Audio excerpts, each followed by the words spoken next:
জয় দিল। রাজা ইন্দ্রদ্যুম্ন সিংহাসনে বসলো।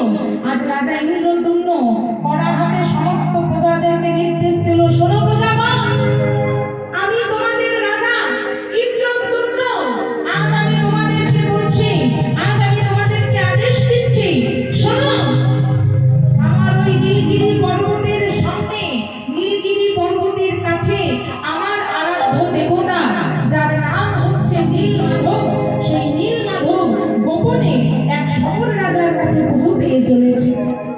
তোমাদের দায়িত্ব হলো আমার ওই নীলমাধবকে যে খুঁজে এনে দিতে পারবে আমার কাছে, যে আমার আরাধ্য দেবতাকে খুঁজে এনে দিতে পারবে আমার কাছে, আমি তাকে 100টা গ্রাম আর 100 সোনার মুদ্রা দান করব। বেশ, তাই হবে। এবার সকল প্রজাগণ লোভে পড়ে গেল। 100টা গ্রাম আর 100 স্বর্ণ মুদ্রা, এগুলো কম ব্যাপার? রাজামশাই প্রজাদেরকে বলল, যে আমার আরাধ্য দেবতা নীলমাধবের খোঁজ আমায় দিতে পারবে, তাকে আমি 100 গ্রাম আর 100 স্বর্ণ মুদ্রা দেব। সমস্ত প্রজাগণ লোভে পড়ে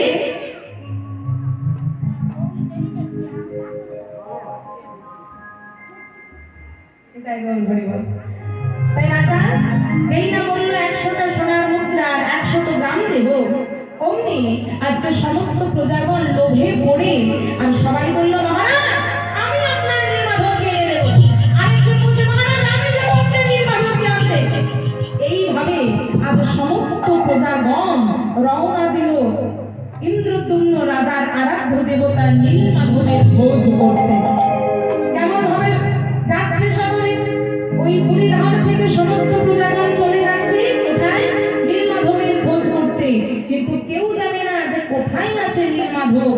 খোঁজ কিন্তু করতে হবে, খুঁজতে হবে। সবাই যাচ্ছে লোভে পড়ে, যাতে 100 স্বর্ণ মুদ্রা আর 100টা গ্রাম লাভ করতে পারে। কেউ কিন্তু ভক্তি ভরে যাচ্ছে না, ভগবানের টানে কেউ যাচ্ছে না, যে ভগবানকে খুঁজে পেতে হবে সেই জন্য কেউ যায়নি। যাচ্ছে কিসের জন্য? ওই 100 স্বর্ণ মুদ্রা আর 100টা গ্রাম পাবার আশায়। আর কেমন ভাবে যাচ্ছে? সকলে মিলে যাচ্ছে, উলুধ্বনি একটু সকলে।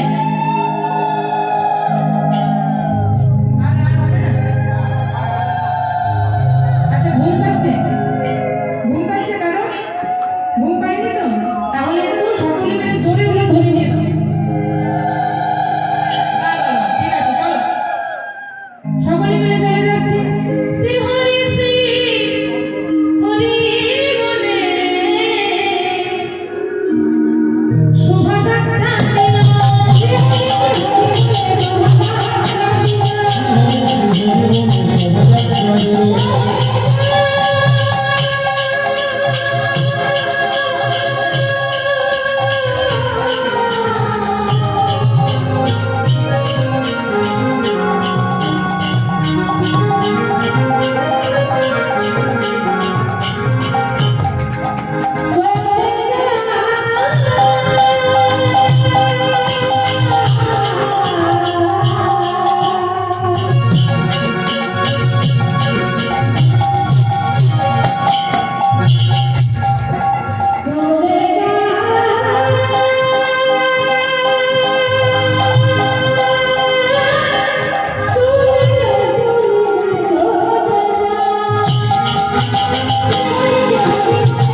পুরীধামে নিজেদের রাজ্যে ফিরে এলেও একজন কিন্তু ফিরে আসেনি, আর সে কে?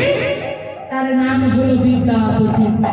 তাই পদকর্তা আবার কলম দিচ্ছে, ওগো বিদ্যাপতি নামে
চরণে সপে দিলাম তোমার চরণে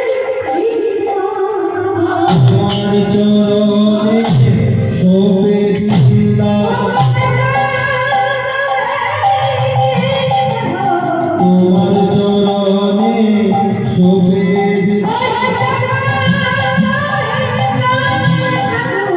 তোমার চরণে সপে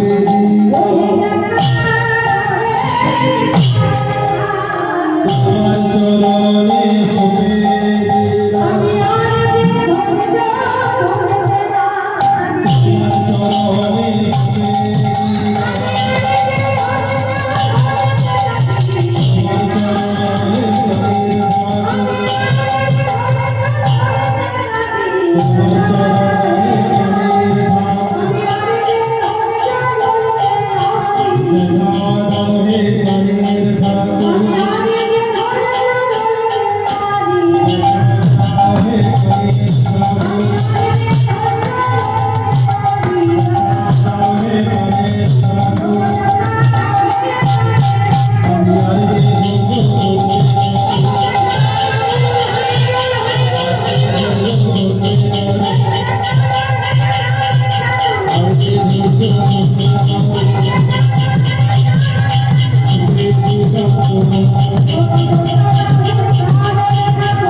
দেশে দেশে নগরে নগরে ঘুরে বেড়াতে লাগলো আর নীলমাধবকে ডেকে ডেকে বলতে লাগলো, ওগো নীলমাধব, একবার তোমার দর্শন দাও, একবার তোমার কৃপা দাও, একবার যেন তোমার দর্শন পাই প্রভু, শুধু একবার তুমি আমার দর্শন দাও। কত দেশে দেশে ঘুরে, কত নগরে নগরে ঘুরে, ভালো করে খাওয়া নেই দাওয়া নেই, শুধু একটাই চিন্তা, কি করে আমি আমার প্রাণের ঠাকুর, কি করে আমি আমার নীলমাধবকে খুঁজে পাবো। দেখতে দেখতে দেখতে দেখতে বেশ কিছুদিন কেটে গেল। হঠাৎ একদিন বিদ্যাপতি নামের ওই ব্রাহ্মণ এসে উপস্থিত হয়েছে কোথায় না, ওই নীলগিরি পর্বতের সন্নিকটে। নীলগিরি পর্বতের সন্নিকটে এক গভীর জঙ্গলে এসে যেই না উপস্থিত হয়েছে, দূর থেকে দেখতে পাচ্ছে ওই গভীর জঙ্গলের মধ্যে একটা ছোট্ট কুড়ে ঘর। মনে মনে চিন্তা করতে লাগলে, কি এই গভীর জঙ্গলে এই কুড়ে ঘরটি কার? যেই না প্রবেশ করেছে, সাঁওতালদের বাড়ি তো, আদিবাসীদের বাড়ি, সেই ঘরের চারা, ছোট্ট কুড়ে ঘর, আর সামনে দেওয়া আছে সেই বাঁশের বেড়া, আর বাঁশের বেড়ার ভেতরে দেখতে পেল একজন কৃষ্ণ বর্ণা অপরূপ সুন্দরী রমণী, একজন সুন্দরী বালিকা, যার বয়স কত, ওই 16 বছরের মতো হবে।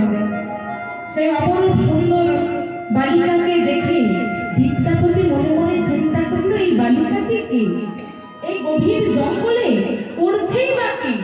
আর যে বালিকাটিকে দেখেছে তার নাম কি? তার নাম হচ্ছে ললিতা।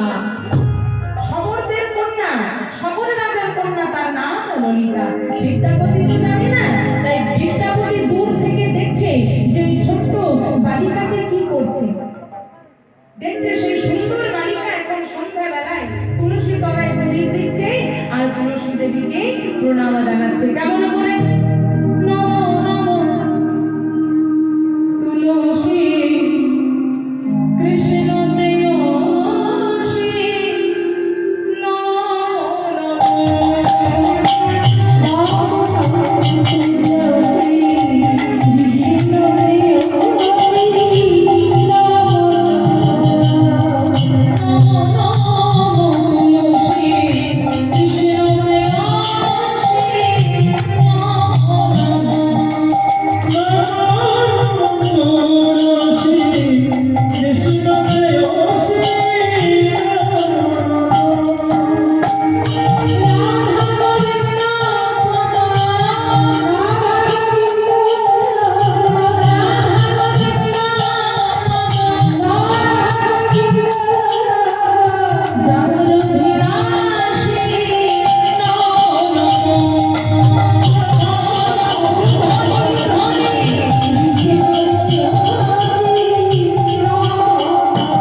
অর্থাৎ শবরের কন্যাকে জিজ্ঞেস করছে, কি জিজ্ঞেস করছে?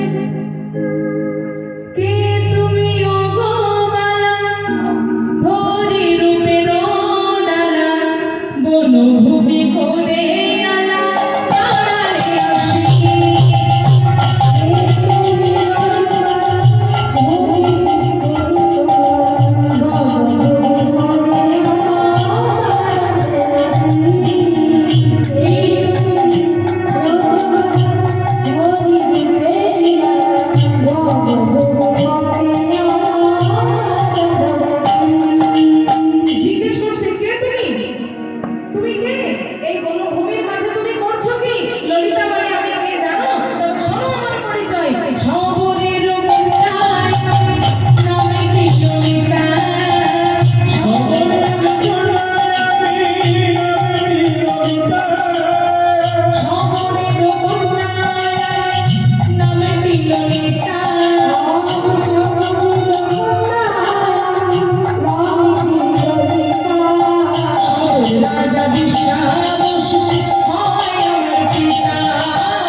থেকে বিশ্বা বসু যখন দেখলো কথা বলছে ললিতা ব্রাহ্মণের সঙ্গে, সামনে এসে পড়ে বলছে, ওরে অনেক ভাগ্য করে বাড়িতে ব্রাহ্মণ বৈষ্ণবের চরণ ধুলি পড়ে।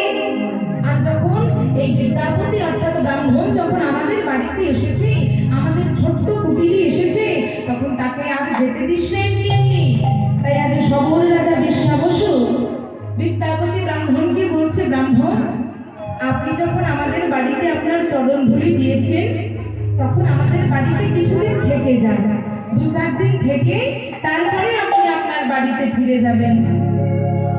যেই না এমন কথা বলেছে, আজকে বিদ্যাপতি মনে মনে চিন্তা করলো, এই শবরদের জায়গাটা ঠিক নীলগিরির সামনে, নীলগিরি পর্বতের একদম সামনে। আর আমাদের মহারাজ ইন্দ্রদ্যুম্ন আমাদের বলেছিল যে ওই নীলগিরি পর্বতেই নাকি তার আরাধ্য দেবতা নীলমাধব গোপনে পুজো পেয়ে চলেছে। মনে মনে চিন্তা করলো, তবে কি আমি আমার নীলমাধবের খোঁজ প্রায় পেয়ে গেছি? তবে কি আমি আমার প্রাণের ঠাকুরকে ফিরে পাবো? আমি কি আমার প্রাণের ঠাকুরকে আবার দেখতে পাবো? তাই বিদ্যাপতি সেই সবর রাজার কথায় বিশ্বা বসুকে বলছে, বিশ্বা বসু বেশ, আপনি যখন বলছেন তখন আমি না হয় কিছুদিন আপনার বাড়িতে আতিথেয়তা গ্রহণ করে তারপরে আমার বাড়ি যাব। বলে বেশ ঠিক আছে। তাই এবার কিছুদিনের জন্য বিদ্যাপতি সেই সবর রাজা বিশ্বা বসুর বনভূমিতে তাদের কুটিরে থেকে গেল। দেখতে দেখতে কিছুদিন কেটে গেল। ব্রাহ্মণ বিদ্যাপতি মনে মনে চিন্তা করলো, অনেকদিন তো হলো এখানে আছি, কিন্তু আমি তো এখনো আমার নীলমাধবের খোঁজ পেলাম না। তবে কি আমি আমার নীলমাধবের খোঁজ আর পাবো না? তবে কি আমার এখানে থাকাটা বিফল হয়ে গেল? তাই একদিন রাত্রে বেলা, এই জায়গাটা ভালো করে শ্রবণ করবেন, একদিন রাত্রে বেলা বিদ্যাপতি ব্রাহ্মণ এখন করছে কি না, ঘুমানোর ভান করে শুয়ে আছে। আর ললিতা করছে কি না, ব্রাহ্মণের পদ সেবা করছে। যেই না পদ সেবা করছে, ঠিক তখন মধ্যরাত্রি হয়ে গেছে। ব্রাহ্মণ কিন্তু বিদ্যাপতি কিন্তু ঘুমোয়নি, ঘুমানোর ভান করে শুয়ে আছে। ললিতা করছে পদ সেবা, সবরের কন্যা। আর ঠিক সেই সময় বিশ্বা বসু এখন কুটিরের সামনে এসে আর ললিতাকে চুপি চুপি বলছে, কিরে ললিতা, বলি ব্রাহ্মণ সন্তান কি ঘুমিয়েছে? বলে হ্যাঁ বাবা ঘুমিয়েছে। বলে যদি ঘুমিয়েছে তবে দে, তাড়াতাড়ি করে আমাকে পুজোর সমস্ত সামগ্রী আমাকে সাজিয়ে দে। তুই তো জানিস আমি প্রতিদিন মধ্যরাত্রিতে ওই নীলগিরি পর্বতে যাই, সেখানে যে আমার দেবতা, আমার আরাধ্য দেবতা যার নাম হচ্ছে চাঁদুবঙ্গা, সেই চাঁদুবঙ্গার পুজো করতে যেতে হবে না? তাড়াতাড়ি করে আমাকে নৈবেদ্য সাজিয়ে দে। আর এই চাঁদুবঙ্গাকে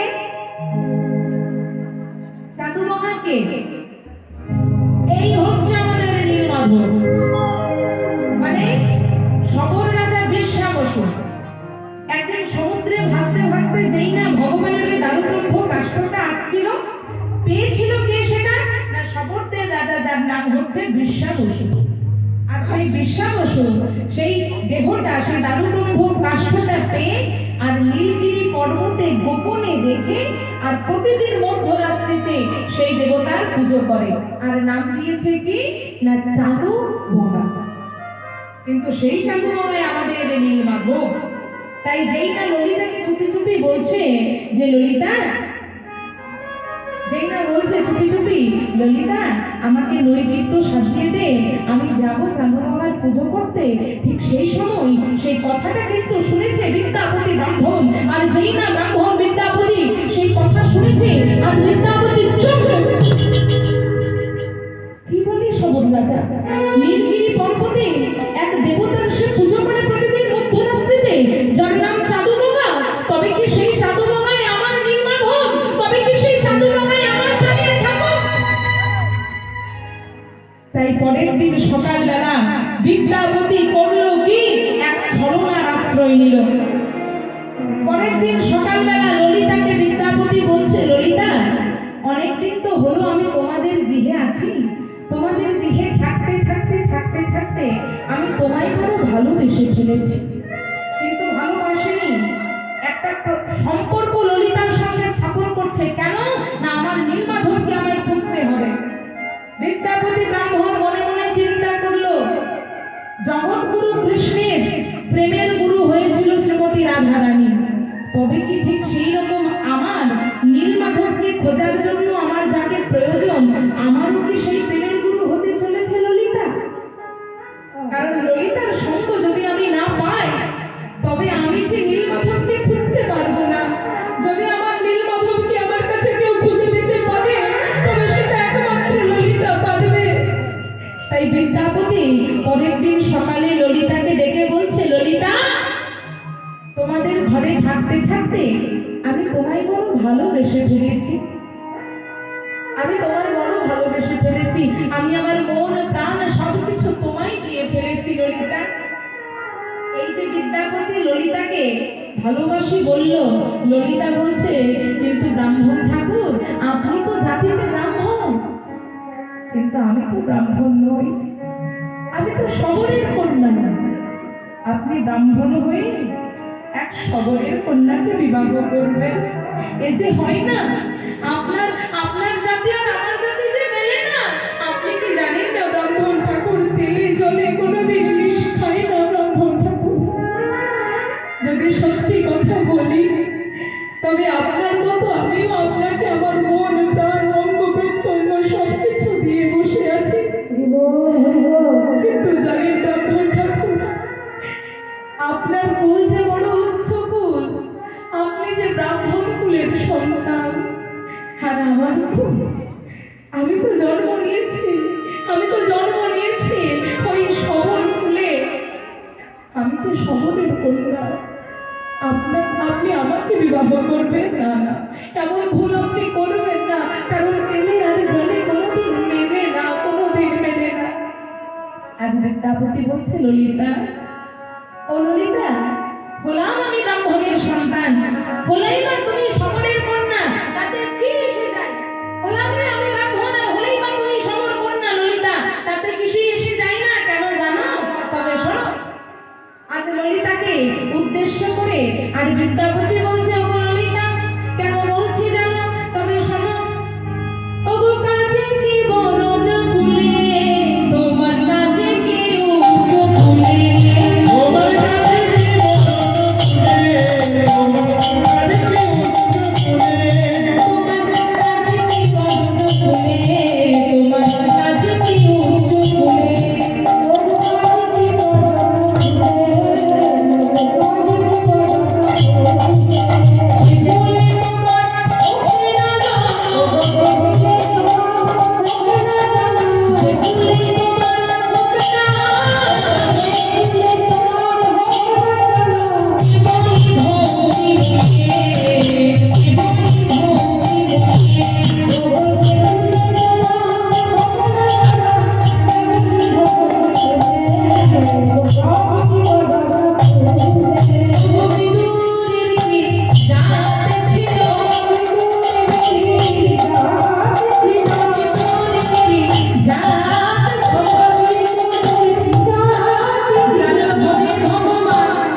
এটাই বলবে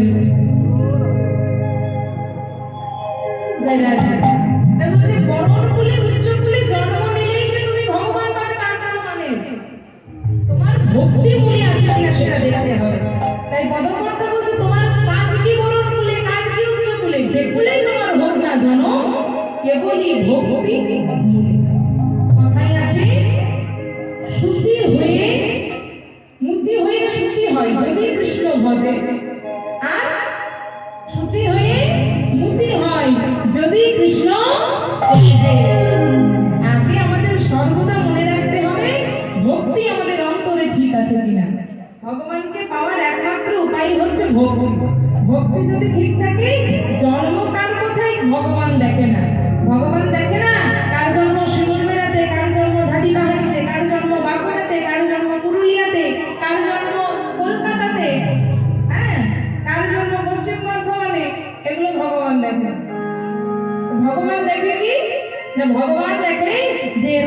তাই কর্ম যেমন করবে ফল কিন্তু তেমন পাবে।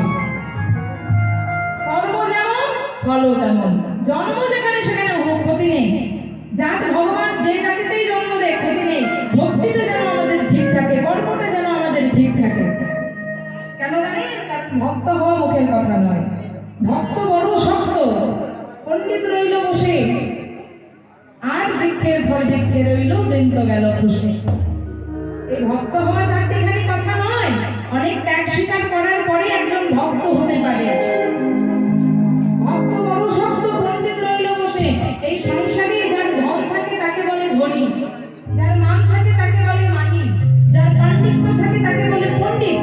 পাণ্ডিত্য দিয়ে বাবা ডাক্তার হওয়া যায়, মাস্টার হওয়া যায়, ইঞ্জিনিয়ার হওয়া যায়, 30টা লীলা মুখস্থ করে আসলে বলাও যায়, কিন্তু পাণ্ডিত্য দিয়ে কোনোদিন ভগবান পাওয়া যায় না। তাহলে ভগবানকে পাইবে একমাত্র ভক্ত। আর ভক্ত যার মধ্যে শুদ্ধ প্রেম আর ভক্তি থাকে, সেই একমাত্র ভগবানকে পায়। তাছাড়া কিন্তু কেউ ভগবান পায় না। তাই ভগবানকে পাবো কি দিয়ে? বিশ্বাস, ভক্তি, প্রেম দিয়ে। এই তিনটে জিনিস সংসদে রাখতে হবে। ভগবান একদিন ঠিক কৃপা করবে। তাই গৌর হরি বল, হরি বল। তাই যেই না বিদ্যাপতি ললিতাকে বলেছে, ললিতা গো আমি তোমায় বড় ভালোবেসে ফেলেছি, আমি তোমাকে বিবাহ করতে চাই। ললিতা বলে, বেশ, আপনি যখন আমাকে বিবাহ করতে চান তখন আমিও আপনাকে বিবাহ করতে চাই, কিন্তু আগে আমি বাবার আদেশ নিয়ে আসি। বাবার অমতে আমি আপনাকে বিয়ে করতে পারবো না। তাই ললিতা গেল বিশ্বাবসুর কাছে, গিয়ে বলছে, বাবা, ও বাবা, ওই ব্রাহ্মণ সন্তান যে আমাদের গৃহে এসেছে সে আমাকে বিবাহ করতে চায়। কি বললি? ওই ব্রাহ্মণ সন্তান তুমি বিবাহ করতে চাই? ললিতা, তুই তো ভালো করে জানিস মা, যে ব্রাহ্মণ, ওই ব্রাহ্মণ সন্তান আর আমরা হলাম সবর জাতি, তাদের সঙ্গে যে আমাদের জাতিতে মেলে না রে। কিন্তু ললিতা, যখন তুই ব্রাহ্মণ সন্তানকে ভালোবেসে ফেলেছিস, যখন বিদ্যাপতি ব্রাহ্মণ তোকে ভালোবেসে ফেলেছে, তখন আমি আর আটকাবো না, আমি আর বাধা দেবো না। কিন্তু দেখিস ব্রাহ্মণ সন্তান আবার তোর প্রতি কোনো ছলনা করছে না তো? বিশ্বাবসু কিন্তু প্রথমে বলেছিল, বলছে, দেখ ললিতা, যা করবি ভেবে চিন্তে করবি, কারণ ব্রাহ্মণ সন্তান সবরদের কন্যাকে যখন বিবাহ করছে আমার কিন্তু মনে বড় ভয় হচ্ছে। তুই পরীক্ষা করে নিয়েছিস তো সত্যি সত্যি ব্রাহ্মণ তোকে ভালোবাসে তো? ললিতা বলে, হ্যাঁ বাবা, আমি নিশ্চিত ওই ব্রাহ্মণ সন্তান আমায় ভালোবাসে। বলে, বেশ, ঠিক আছে, যদি ব্রাহ্মণ তোকে ভালোবাসে সত্যি, আর তুইও যদি ব্রাহ্মণকে সত্যি ভালোবাসিস, তবে যা, আমি তোদের অনুমতি দিলাম। শুভ দিনে শুভ ক্ষণে শুরু হলো সবরদের, ললিতা আর ব্রাহ্মণ সন্তান বিদ্যাপতির বিবাহ। এখন সবরদের বিবাহ দেখেছেন কখনো? আদিবাসীদের বিবাহ দেখেনি? দেখেছিস? বাবা, ঠিক আছে, তাহলে কেমন হয়? কি বাজে ওদের বিয়েতে? কি কি কি বাজে? ঢাক, ঢোল, মাদল, অনেক কিছু বাজে। তো এখানে একটু বাজবে, যেহেতু আদিবাসী সবরদের বিবাহ হচ্ছে।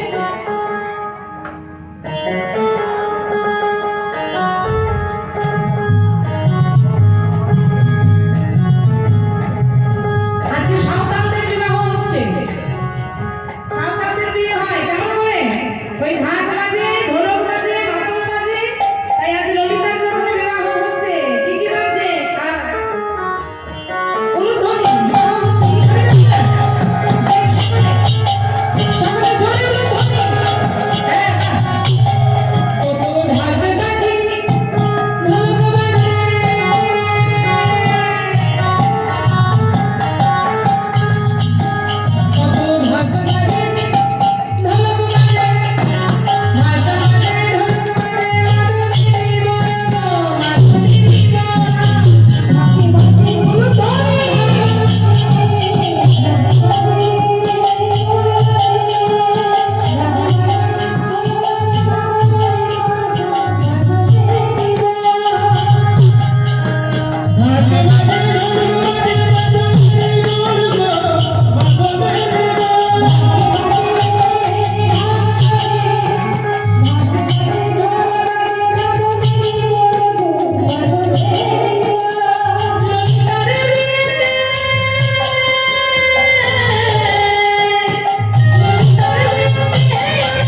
ভগবানের সামনে বসে তুলসী তলায় বসে আর ভগবানের নামগান করে।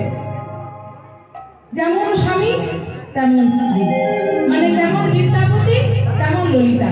এই যে বিদ্যাপতি ললিতাকে বিবাহ করলো, এখানে বলে রাখি বিদ্যাপতি কিন্তু শুধু পুরী ধামের পণ্ডিত ছিল না, পুরোহিত ছিল না। এই বিদ্যাপতির আরো একটা পরিচয় ছিল। বিদ্যাপতি কে ছিল না, বিদ্যাপতি ছিল পুরীর রাজা ইন্দ্রদ্যুম্নের একমাত্র কন্যা, যার নাম হচ্ছে মাধবী। সেই মাধবীর স্বামী, মানে শুধু কুলপুরোহিত ছিল না, পুরীর রাজা ইন্দ্রদ্যুম্নের শুধু কুলপুরোহিত ছিল না, কে ছিল সঙ্গে, তার একমাত্র কন্যা মাধবী, তার স্বামী। মানে বিদ্যাপতি ছিল পুরীর রাজা ইন্দ্রদ্যুম্নের একমাত্র জামাতা, একমাত্র জামাই। তো মাধবীকে বিয়ে করার পরও কিন্তু নীলমাধবকে উদ্ধার করার জন্য আজকে শহরের রাজা ললিতাকে বিবাহ করেছে। যেই না ললিতাকে বিবাহ করলো, প্রতিদিন স্বামী স্ত্রী দুজনে ঘুম থেকে ওঠে, প্রতিদিন তারা ব্রহ্ম মুহূর্তে স্নান করে আর ভগবানের সেবা পুজো করে। কেমন ভাবে করে? কেমন ভাবে করে? প্রতিদিন ঘুম থেকে উঠে স্নান করে, তিলমার্জন করে আর ভগবানের নামে রত থাকে। ভাবছি কেমন? আনন্দ নব ভরসা সুন্দর নয়না ভিড়া চরণে শরণ নিয়া ধন্য ত্রিভুবন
রাজার কন্যা, যার নাম ললিতা। ভগবান কখনো জাতি দেখেন না। ভগবান বলে তোমার যেখানেই জন্ম হোক শুধু কর্ম তোমরা ভালো করে দাও। আর সেটারই এখন বাবা বড় অভাব। এই পৃথিবীতে কিছু অপরাধ যদি না নেয় তাহলে বলছি এই পৃথিবীতে বাবা আমরা দিন শেষে কে কতটা ভগবানের নাম করি আমরা জানি না, কিন্তু দিন শেষে পরনিন্দা পরচর্চাটা কিন্তু আমরা ফার্স্ট ক্লাস করি। হ্যাঁ, এটা কিন্তু মানতে হবে। আমরা কলিযুক্ত কে কতটা দিন শেষে কৃষ্ণকে ডাকি সেটার কোনো গ্যারান্টি নেই, কিন্তু দিন শেষে পরনিন্দা পরচর্চাটা আমাদেরকে কিন্তু করতেই হবে। এটা ফার্স্ট ক্লাস আমরা করি। হ্যাঁ, কার বাড়িতে কে নেই, কার বাড়িতে কে হলো, কার ছেলে খারাপ, কার মেয়ে খারাপ, কার বৌমা ভাত দেয় না, কার শাশুড়ি খারাপ, এই নিয়ে চলতে হবে। কিন্তু এগুলো করলে তো ভবপারাপারের তরি পার হওয়া যাবে না। যদি ভবপারাপারের তরি পার হতে হয়, যদি মৃত্যুর পরে ভগবানের চরণ লাভ করতে হয়, তবে আমাদেরকে করতে হবে কি দিন শেষে একবার কৃষ্ণ বলে ডাকতে হবে, একবার হরি বলে ডাকতে হবে, তবেই আমরা এই ভব পারাপারের তরিটা ফেরোতে পারবো। আমরা এত যে ভাবি না, ছেলে আমার, মেয়ে আমার, স্ত্রী আমার, স্বামী আমার, বাবা আমার, মা আমার, সব পরিবার আমার, ঠিক আছে, সবাই থাকবে, কিন্তু যেদিন এই দেহটা ছেড়ে প্রাণ পাখি চলে যাবে, যেদিন এই দেহটাকে শ্মশান ঘাটে পুড়িয়ে ছাই করে দেওয়া হবে, সেদিন কিন্তু আর কেউ সাথে যাবে না। সেদিন যদি কেউ সাথে যায়, তাহলে সেটা কে যাবে? একমাত্র এই হরি নাম, কৃষ্ণ নাম। এই নাম ছাড়া কিন্তু কেউ সাথে যাবে। তাই পদকর্তা বলছে, এত যে আমার আমার আমার আমার করছো, কিন্তু এই পৃথিবীতে কিছুই আমার নয়। আর একটা কথা, যে এই মানব জন্মটা পেয়েছি আমরা কত লক্ষবার জন্মগ্রহণ করার পর জানো? 84 লক্ষবার জন্মগ্রহণ করেছি আর মরেছি, তারপর এই মানব জন্মটাকে আমরা পেয়েছি। 84 লক্ষবার জন্মগ্রহণ করার পর এই মানব জন্ম পেয়েছি। আর এই মানব জন্মটা কিসের জন্য? এই মানব জন্মটা হচ্ছে হরি বলা জন্ম। এই মানব জন্মটা থেকেও একটা উত্তম, একটা ভালো জন্ম আমরা পেয়েছিলাম। সেই জন্মটা হলো গাভী জন্ম। গাভী বলে ভগবান আমাদেরকে জন্ম দিয়েছিল। ভাবুন তো, আমরা তো মানুষ, কিন্তু আমাদের মলমূত্র ভগবানের সেবায় লাগে, বাবাটা সেটা পাপ হয়ে যায়, কিন্তু গাভীদের মলমূত্রটা পর্যন্ত গোবিন্দ সেবায় লেগে যায়। তাহলে সেই জন্মটা কি মানব জন্ম থেকে উত্তম জন্ম নয়? অনেক ভালো জন্ম হচ্ছে গাভী জন্ম। কিন্তু যখন ভগবান গাভী জন্মে পাঠালো, ভগবানের চরণ বন্দনা করে আমরা বললাম, প্রভু গো, এই গাভী জন্মে তুমি আমাদেরকে সব দিয়েছো, কিন্তু কি দাওনি জানো? এই গাভী জন্মে সব দিয়েছো, কিন্তু দাওনি একটা হরি বলা বদন, যে বদন দিয়ে একটু তোমাকে ডাকতে পারবো, যে বদন দিয়ে একটু তোমার সেবা করতে পারবো, দিন শেষে একবার তোমার নাম ধরে ডাকতে পারবো, আমার বদন যে তুমি আমাদেরকে দাওনি। তাই প্রভু, তোমার চরণে আমাদের অনুরোধ, এই গাভী জন্মটার থেকেও আমাদের একটা উত্তম জন্ম দাও, যে জন্মে আমরা একবার হলেও তোমার বদন, এই বদনে তোমার নাম ধরে গাইতে পারবো, দিন শেষে একবার কৃষ্ণ বলে, দিন শেষে একবার হরি বলে ডাকতে পারবো। ভগবান বলল, যা, তাই হবে। আমি তোদের আরো একটা অতি উত্তম জন্ম দেব, এক দুর্লভ জন্ম দেব, আর সেই জন্মের নাম হলো মনুষ্য জন্ম। আর সেই মনুষ্য জন্মে এসেও আমরা জীবনটাকে হেলায় কাটিয়ে দিচ্ছি। আমরা এতই কামনা বাসনার মধ্যে আবদ্ধ হয়ে পড়ছি যে দিন শেষে একবার গোবিন্দকে ডাকতে আমরা ভুলে যাচ্ছি। কিন্তু এই মনুষ্য জন্মে এসেছি কেন? ভগবানের নাম করবো বলেই মনুষ্য জন্ম নিয়ে ধরা ধামে এসেছি। এই বদনে বলবো বলেছিলাম প্রভুকে, যে প্রভু একটা হরি বলা বদন দাও, যে বদনে শুধু তোমার নাম বলবো, তোমার নাম গাইবো। কিন্তু এই বদনে এখন আমরা করি কি? হরিনাম কৃষ্ণ কথা, কৃষ্ণ নাম হরিনাম বাবাকে কতটা করি জানি না, কিন্তু এই বদন দিয়ে আমরা পরনিন্দা পরচর্চাটা ফার্স্ট ক্লাস করি। সেটা করলে হবে না। এই বদন যখন পেয়েছি, হরি বলে ডাকতে হবে। কথায় আছে, যেদিন তুমি এসেছিলে ভবে, কেঁদেছিলে তুমি, হেসেছিল সবে, এমন জীবন করিও গঠন, মরিয়া হাসিবে তুমি, কাঁদিবে ভুবন। জীবনটাকে এমন ভাবে গড়তে হবে। কেন জানেন? কারণ এই পৃথিবীতে বারে বারে আসা হবে না, অনেক কষ্ট করে তারপরে মনুষ্য জন্ম পেয়েছি। তাই পদকর্তা বর্ণনা করছে, কি বলছে? তুমি ভেবেছ কি মনে,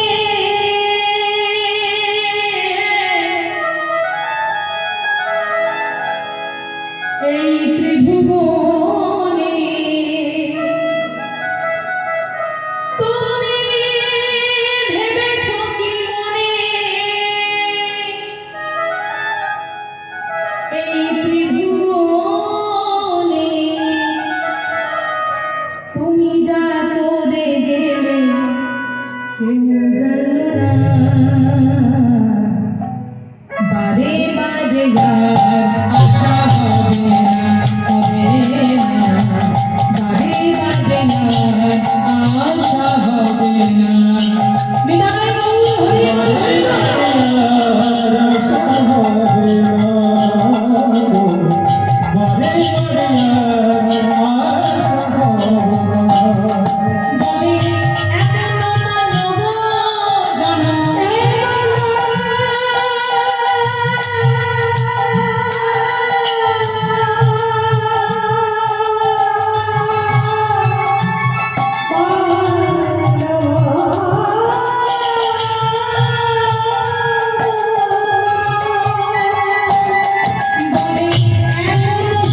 বলছে বারে বারে এই পৃথিবীতে আসা হবে না, 84 লক্ষ জন ভ্রমণ করার পরে একবার পেয়েছি মানব জন্ম। তাই যখন পেয়েছো তখন হেলায় মানব জীবনটাকে কাটিও না। ভগবান যখন হরি বলার বদল দিয়েছে, ভগবান যখন হরি বলার মতো শক্তি দিয়েছে, ভগবান যখন কথা বলার শক্তি দিয়েছে, পায়ে ভগবানের মন্দিরে যাওয়ার জন্য পায়ে বল দিয়েছে, হাতে সেবা পুজো করার জন্য শক্তি দিয়েছে, তখন এগুলোকে কাজে লাগাও। ভগবানের নাম করো, ভগবানের সেবা করো, ভগবানের পুজো করো, তবেই তুমি ভব পারাবারের তবে উদ্ধার হতে পারবে। তাই তাহলে উদ্ধার মুক্তি হবে না। যাই হোক, তাই আজকে ললিতা আর বিদ্যাপতির বিবাহ হয়ে গেল। এবার একদিন হয়েছে কি, বিদ্যাপতি এখন ললিতাকে ডেকে পড়ে বলছে, ললিতা বিয়ে করেছে কেন ললিতাকে? নীলমাধবের সন্ধান করার জন্য। আর বিদ্যাপতি কানে কানে শুনেছে যে ললিতার পিতা বিশ্বা বসু প্রতিদিন মধ্যরাত্রিতে ওই নীলগিরি পর্বতে এক দেবতার পুজো করে, যার নাম চাঁদুবঙ্গা। বিদ্যাপতি মনে মনে ভাবলো, হতেও তো পারে ওই চাঁদুবঙ্গাই আমার নীলমাধব। তাই বিয়ের পর শুভরাত্রিতে যেই না ললিতা বিদ্যাপতির পদসেবা করছে, অমনি বিদ্যাপতি ললিতাকে বলছে, ললিতা আমি তো তোমাকে বিয়ে করেছি, আমি হলাম তোমার স্বামী, আজকে যদি আমি তোমার কাছে কিছু চাই তুমি আমাকে দেবে? ললিতা বলে, বলো না স্বামী, তুমি আমার কাছে চাইবে আর আমি তোমাকে দেবো না, এটা কি হতে পারে? তুমি যা চাইবে, তুমি যা চাইবে আমি তোমায় তাই দেব। বেশ ঠিক আছে, তবে শোনো, আমি তোমার কাছে কি চাই জানো?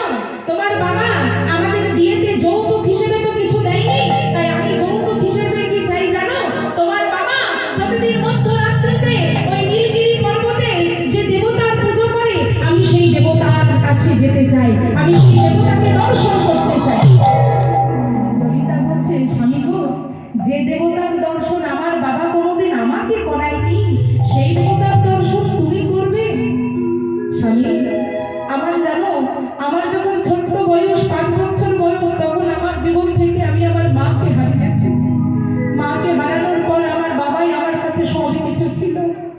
ও স্বামী, তুমি যখন বলছো তুমি আমার স্বামী, তোমার কথা রাখার দায়িত্ব আমার, তোমার ইচ্ছে পূরণের দায়িত্ব আমার, তাই আমি আমার বাবার কাছে যাব ঠিকই, আমি বলবো ঠিকই যেন তার আরাধ্য দেবতার দর্শন তোমাকেও করায়।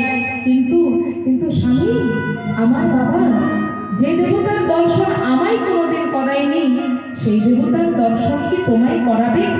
ললিতা, ললিতা, তুমি যদি তোমার বাবাকে গিয়ে না বলো যে সেই আরাধ্য দেবতার দর্শন আমাকে করাবে, তাহলে আমি কি করবো জানো?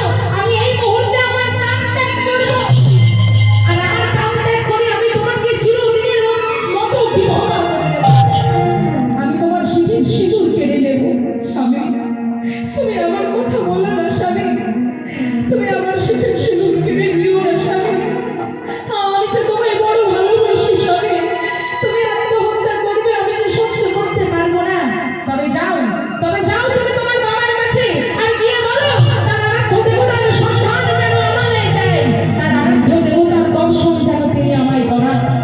আজ ললিতা ছুটতে ছুটতে ছুটতে ছুটতে গেল বিশ্ব বসুর কাছে। বাবা,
আমি তো তোকে আগেই বলেছিলাম তেলে জলে কোনোদিন মেলে না রে। ওরা হলো ব্রাহ্মণ আর আমরা হলাম সবর জাতি, কিন্তু তুই জেদ করে বসলি ব্রাহ্মণ সন্তানকে বিবাহ করবি। আমি প্রথম থেকেই জানতাম ওই ব্রাহ্মণ সন্তান তোকে ছলনা করছে। ও তোকে সত্যিকারের ভালোবাসে না রে, তোকে ভালোবাসে না। ও যদি তোকে ভালোবাসতো তাহলে আজকে আত্মহত্যা করে তোর সুযোগ সুযোগ কেড়ে নেওয়ার কথা বলতো না। বেশ, এখন উপায় তো আর কিছু নেই।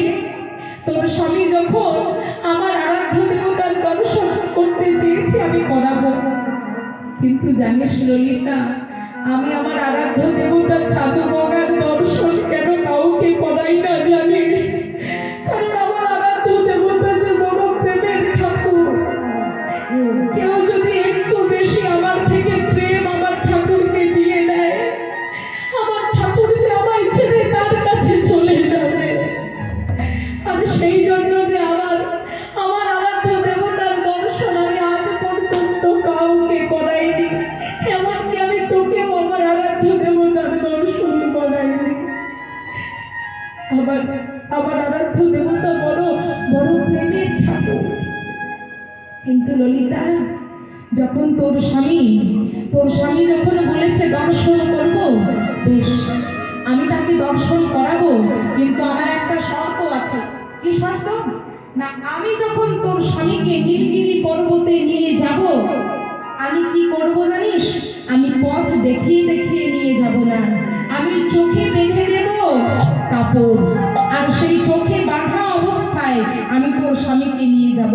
শুধুমাত্র গিয়ে দর্শন করাবো আর দর্শন করিয়ে আমার চোখ বেঁধে নিয়ে আসবো।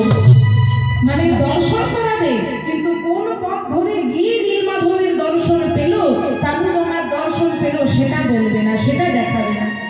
তাই ললিতা এসে বিদ্যাপতিকে বলছে, স্বামী গো, আমার বাবা তোমায় দর্শন করাবে ঠিকই, কিন্তু যে দেবতার দর্শন করাবে তোমায় একটা শর্ত আছে আমার বাবার। কি শর্ত? কি শর্ত জানো? আমার বাবা তোমায় দর্শন করাবে ঠিকই, কিন্তু যখন তুমি রাস্তার মধ্যে দিয়ে যাবে, ওই রাস্তা তোমায় চোখে দেখতে দেবে না, চোখ বেঁধে তোমায় নিয়ে যাবে নীলগিরি পর্বতে। আর বিদ্যাপতি ছিল ব্রাহ্মণ, শবরদের থেকে তার বুদ্ধি অনেক বেশি। তাই বিদ্যাপতি ললিতাকে বলছে, বেশ ঠিক আছে, আমাকে শুধু দর্শন করাবে তো? বলে হ্যাঁ, দেবতার দর্শন করাবে। বেশ। এইদিকে বিদ্যাপতি রাত্রের অন্ধকারে, যেই না তার শ্বশুর মশাই বিশ্বাবসুর সঙ্গে ওই নীলগিরি পর্বতে তার আরাধ্য দেবতার দর্শন করতে যাবে, বিদ্যাপতি ছিল ব্রাহ্মণ, করলো কি? হাতে ললিতাকে বলছে, ললিতা, আমাদের ব্রাহ্মণদের নিয়ম আছে, আমরা যখন শুভ কোনো কাজে যাই হাতে অল্প রাই দানা নিয়ে যাই। রাই দানা মানে আমরা যেটাকে বলি সাদা সর্ষে, ওই রাই দানা আমাদের একটু নিয়ে যেতে হয় শুভ কোনো অনুষ্ঠানে, শুভ কোনো কাজে গেলে। ললিতা তো শহরের কন্যা, এত তো কিছু জানে না, সাদা সিধে। তাই বলছে, বেশ, যখন রাই দানা নিয়ে যেতে হয় নিয়ে যান, এর এমন কি? তাই বিদ্যাপতির হাতে রাই দানা দিয়েছে। আর বিদ্যাপতি ছিল ব্রাহ্মণ সন্তান, ওই রাই দানা নিয়েছে আর মনে মনে ভাবছে, আমি এই রাই দানাগুলো যত দূর যাবো ছড়াতে ছড়াতে ছড়াতে ছড়াতে যাব। আর যেখানে গিয়ে দেখবো শেষ হয়েছে, যেখানে গিয়ে থামবো, পরের থেকে কিছুদিন পরে দেখতে পাবো ওই রাই দানা থেকে গাছ বেরোবে, কারণ বীজগুলো তো আমি ফেলে ফেলে যাবো, আর গাছ হবে, আর সেই গাছের পথ ধরে ধরে ধরে ধরে আমি ঠিক আমার আরাধ্য দেবতার কাছে পৌঁছে যাব। তাই আজকে বিশ্বাবসু ললিতাকে বলছে, ললিতা, বিদ্যাপতি কোথায়? বলে এই তো এখানে আছে। আজ বিদ্যাপতিকে বলছে, চলো, তোমায় আমি নিয়ে যাবো নীলগিরি পর্বতে, কিন্তু চোখ খোলা অবস্থায় নয়, চোখ বেঁধে নিয়ে যাব। আর শোনো, আমি যাবো আগে আগে আর তুমি যাবে পেছনে পেছনে। আর আমি একটা লাঠি নেবো হাতে, ওই লাঠিতে শব্দ করতে করতে করতে করতে যাব। যেখানে গিয়ে দেখবে আমার লাঠির শব্দ শেষ, তুমি বুঝে নেবে আমার আরাধ্য দেবতার দর্শন সেখানেই তুমি পেয়ে যাবে। বেশ, ঠিক আছে। তাই এবার চোখগুলো বেঁধে দিয়েছে।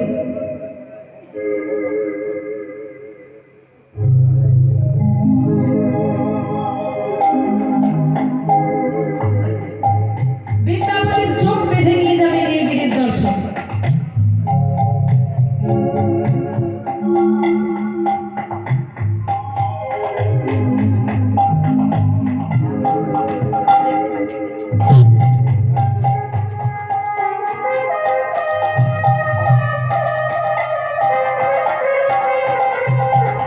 চোখ বেঁধে দিয়েছে, চলো এবার তোমায় নিয়ে যাবো।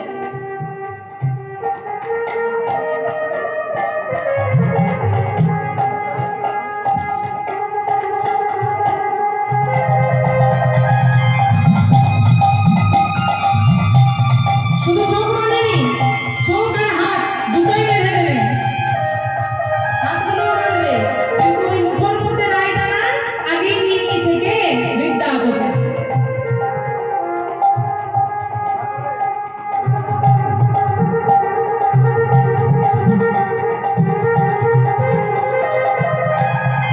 এবার চোখ আর হাত বেঁধে সবর রাজা বিশ্বাবসু ললিতার স্বামী বিদ্যাপতিকে বলছে চলো এবার আমি তোমায় নিয়ে যাবো। এবারে নিয়ে যাচ্ছে আস্তে আস্তে, বিশ্বাবসু যাচ্ছে আগে আগে লাঠির শব্দ করতে করতে, আর পেছনে পেছনে যাচ্ছে বিদ্যাপতি সেই রায়দানাগুলো ছড়াতে ছড়াতে। আর মনে মনে বিশ্বাবসুকে উদ্দেশ্য করে বিদ্যাপতি বলছে, ওগো শ্বশুর মশাই, তুমি আমার চোখ বেঁধেছো, তুমি আমার হাত বেঁধেছো, কিন্তু আমার মন সেটা তো তুমি মানতে পারোনি। আমি যখন বলেছি নীলমাধবের খোঁজ আমি করব, তখন নিশ্চয়ই করব। তাই আজকে কি বলছে জানো? আমার হাতে বাঁধিবি, চোখ বাঁধিবি, মনে বাঁধিবি কেমনে? চলো যাই দুজন পারে, আমার হাতে বাঁধিবি, চোখ বাঁধিবি, মনে বাঁধিবি কেমনে? চলো যাই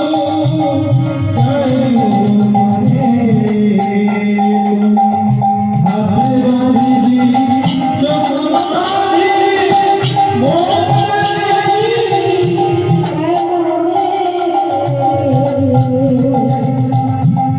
চলো যাই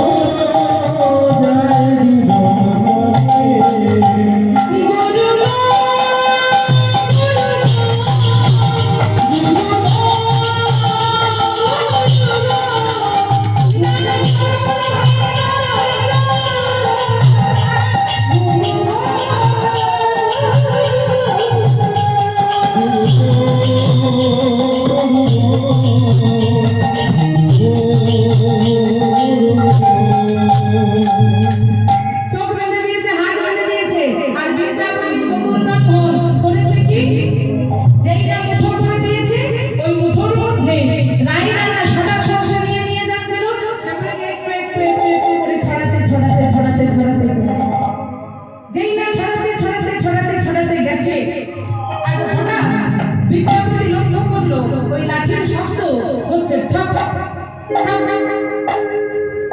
হঠাৎ লাঠির শব্দটা গেল থেমে, এক জায়গায় এসে যেই না থেমে গেছে, বিদ্যাপতি বুঝে গেছে তবে মনে হয় আমি আমার নীলমাধবের দর্শন এখানেই পাবো। তাই আজকে শ্বশুর মশাই বিশ্বাবসুকে বলছে, আমি আমি তো এখানে চলে এসেছি, তাহলে আপনি এবার আমার চোখগুলো খুলে দিন, আমি তো কিছু দেখতে পাইনি, কোন পথ ধরে এলাম সেটা তো আমি কিছু জানিনি, তাই এবার আমার একটু খুলে দিন, আমি একটু আপনার আরাধ্য দেবতার দর্শন করি। বিশ্বাবসু বলছে হ্যাঁ এবার খুলে দেবো, বলো। আজ চোখ হাত সব খুলে দিচ্ছে। বিশ্বাবসু ভাবছে যে বিদ্যাপতিকে যে আমি নিয়ে এলাম, ও তো রাস্তা দেখতে পাইনি, পথ দেখতে পাইনি, তাই যদি কোনোদিন আসতে চাই আসতে তো আর পারবে না। কিন্তু চতুর্মান মোহন সে তো আরো চতুর, রায়দানা ছড়াতে ছড়াতে এসেছে।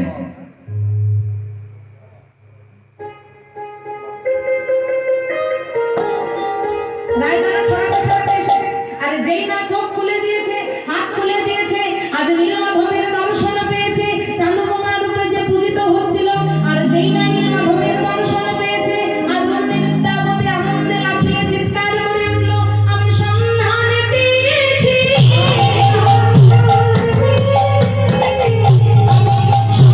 পেয়েছি,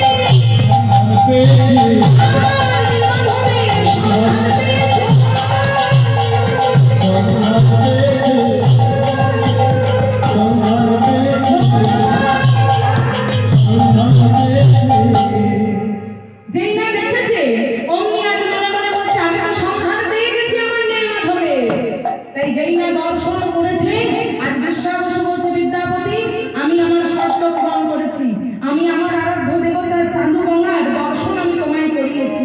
বিদ্যাপতি বলছে হ্যাঁ ঠিক আছে, আর বেশি কিছু করতে হবে না, যা করার এবার আমিই করব। নীলমাধবকে আমি পুরীধামে নিয়ে যাব আর আমি তাকে রাজা ইন্দ্রদ্যুম্নের কাছে নিয়ে যাব। তাই ফিরে এলো তারা আবার কোথায়? নিজ ঘরে। যেই না ঘরে ফিরে এসেছে, পরের দিন সকাল হয়েছে, বিদ্যাপতি মনে মনে আজ খুব খুশি। কেন? এতদিন অপেক্ষা করার পরে আজকে সে নীলমাধবের খোঁজ পেয়েছে। তাই বিদ্যাপতি ললিতাকে ডেকে বলছে, ললিতা তুমি তো আমার বিয়ে করা স্ত্রী, তুমি হলে আমার ধর্মপত্নী, তোমায় আমি বিবাহ করেছি, কিন্তু আমি যে তোমাকে বিবাহ করেছি সেটা তো আমি আমার পরিবারের কাউকে জানাই না, আমার বাড়ির তো কেউ জানি না। তাই ললিতা তুমি এখানে কিছুদিন থাকো, আমি যাই আমার রাজ্যে মানে পুরীধামে গিয়ে আমি সকলকে জানাই যে আমি শবরদের কন্যা ললিতা মানে তোমাকে বিবাহ করেছি। কারণ আমি যখন তোমাকে বিবাহ করেছি সমস্ত নিয়ম মেনে, তখন আমি তোমাকে আমার বাড়িতে নিয়েও যাব সমস্ত নিয়ম মেনে। আমি চাই না যে তুমি আমার সঙ্গে গিয়ে সেখানে কোনো রকমের কোনো অপমানের কবলে পড়ো বা অপমানিত হও, সেটা আমি চাই না। তাই ললিতা প্রথমে আমি যাই পুরীধামে, সেখানে গিয়ে আমি রাজ্যে গিয়ে সকলকে জানাই যে আমি তোমাকে বিবাহ করেছি, তারপর আমি সকলকে নিয়ে এসে আমি নিজে তোমাকে এই নীলগিরি পর্বতের জঙ্গল থেকে নিয়ে যাব।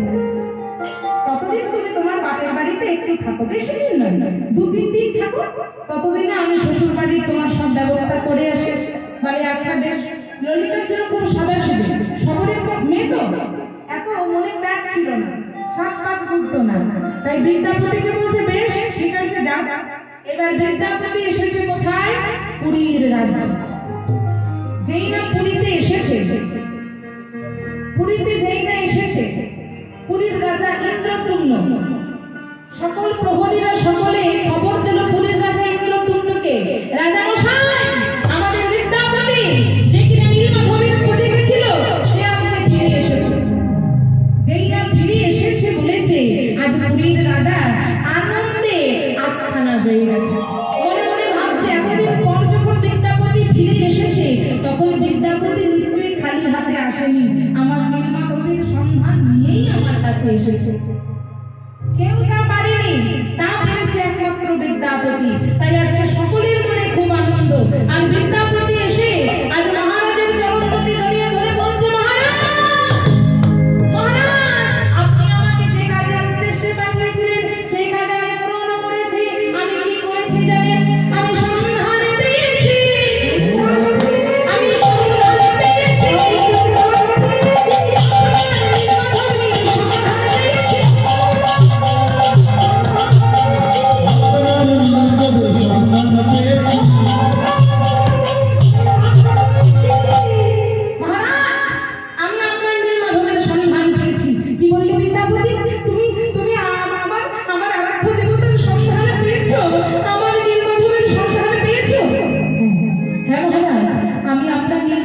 সন্ধান পেয়েছি। আপনার নীলমাধবের সন্ধান পেতে গিয়ে আমি একটা অন্যায় করে ফেলেছি। অন্যায়? কি অন্যায় করেছি মহারাজ? আপনাকে আমি মহারাজ বলে সম্বোধন করি, কিন্তু আপনি তো হলেন আমার সম্পর্কে শ্বশুর মশাই।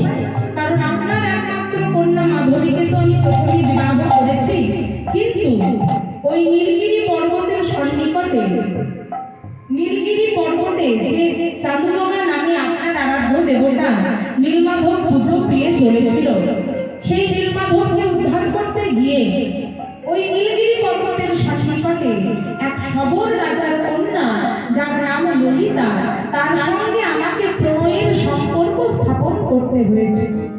তার সঙ্গে আমাকে প্রেমের সম্পর্কে আটকা করতে হয়েছে। তাকে আমি বিবাহ করেছি। কি বলবে?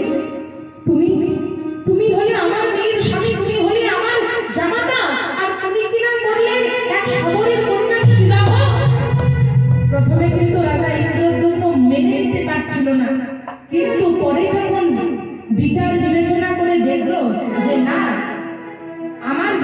না, আমার আরাধ্য দেবতার সন্ধানের জন্যই তো ওই ললিতাকে বিবাহ করেছে, তাই আমি ললিতাকে মেনে নেব। আমি আর কোনো রকমের কোনো আপত্তি জানাবো না। আর কতদিনে রাজার স্ত্রী গুন্ডিচাও হয়ে গেছে ভালো, মানে আগে যে গুন্ডিচা কৃষ্ণ নাম পছন্দ করতো না, সেই গুন্ডিচা এখন দিনে রাতে শুধু কৃষ্ণ কৃষ্ণ বলে। তাই গুন্ডিচা বলছে, স্বামী গো, বিদ্যাপতি তো কোনো রকমের কোনো অন্যায় করেনি, তোমার নীলমাধবের খোঁজ করতে গিয়ে ললিতাকে বিবাহ করতে হয়েছে তাকে, তাতে ক্ষতি কি? আমাদের মাধবীকে আমরা যতটা ভালোবাসি, ততটাই আমরা ললিতাকে আমাদের কন্যার মতো ভালোবাসবো। চলো আমরা সকলে মিলে জগন্নাথ দেব অর্থাৎ ওই তোমার প্রাণের নীলমাধব আর আমাদের বিদ্যাপতির নতুন স্ত্রী অর্থাৎ ললিতাকে আমরা নিয়ে আসবো সসম্মানে। তাই এবার রাজা ইন্দ্রদ্যুম্ন, রানী গুন্ডিচা, রাজা ইন্দ্রদ্যুম্ন, রানী গুন্ডিচা, বিদ্যাপতি আর সকল পুরীর সকল রাজ্যের যত যত বাসিন্দা সকলে গেল ওই নীলগিরি পর্বতের সামনে। আর যেই না নীলগিরি পর্বতের সামনে গেল, অমনি আজ ললিতা যে ভেবেছিল হয়তো বিদ্যাপতি আর ফিরবে না আমার কাছে, ললিতা যখন দেখলো বিদ্যাপতি আমার কাছে ফিরছে, ললিতার মনেও আজ খুব আনন্দ। বিদ্যাপতি ললিতাকে গিয়ে বলছে, ললিতা চলো, তোমাকে আমি বলেছিলাম না সসম্মানে তোমাকে আমার বাড়ি নিয়ে যাব, চলো আজ আমি তোমাকে সসম্মানে আমার বাড়ি নিয়ে যাব। রাজা গেছে ইন্দ্রদ্যুম্ন, রানী গুন্ডিচা আর সমস্ত নগরবাসী বিদ্যাপতি ললিতা সহ ওই চাঁদুগঙ্গা অর্থাৎ নীলমাধবকে নিয়ে আসছে সসম্মানে কোথায়? পুরীধামে। আর পুরীধামের ভাষা কি গো? পুরীধামের ভাষা কি? পুরী গেছেন? পুরীর ভাষা হচ্ছে উড়িয়া, উড়িয়া ভাষা বলে। তাই তারা মহানন্দে জগন্নাথ দেবকে প্রতিষ্ঠা করবে বলে নীলমাধবকে মহানন্দে নিয়ে আসছে, সঙ্গে আসছে ললিতা, মনের আনন্দে চলে আসছে। আর কি বলে বলে আসছে? উড়িয়া ভজন। সকলে হাতে হাতে করে তালি, সকলে দেখি হাতে হাতে এগিয়ে যারা যারা আছে সকলে মতে করিতে রে নন্দলালা,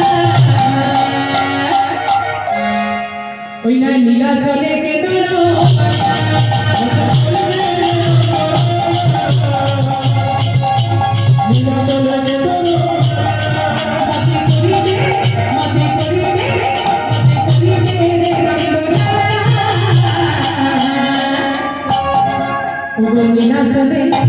নীলাচলে নীলাচলে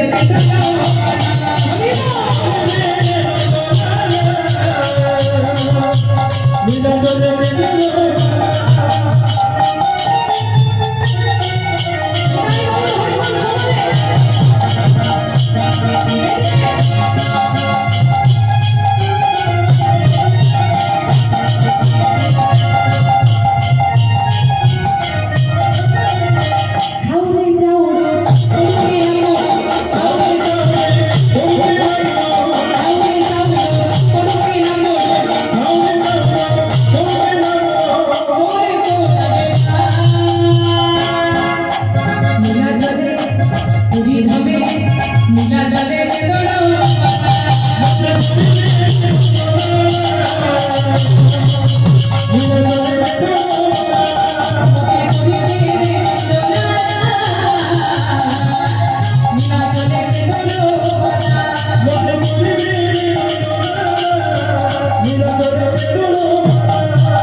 চলো সবাই এবার হাতে হাতে করে তালি, হাতে হাতে সবাই। মতে করি দে, মতে করি দে, মতে করি দে রে নন্দলালা।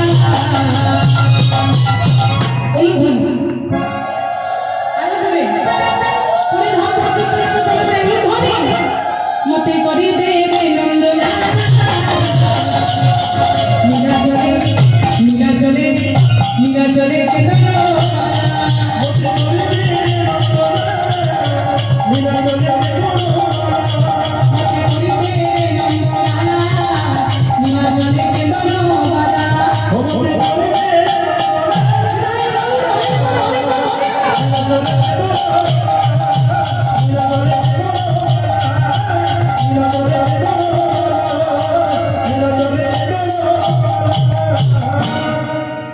চলে এলো সবাই সসম্মানে ব্রাহ্মণ, বিদ্যাপতি, ললিতা আর আমাদের নীলমাধব অর্থাৎ জগন্নাথ দেব, তাদেরকে নিয়ে সসম্মানে চলে এলো পুরীধামে।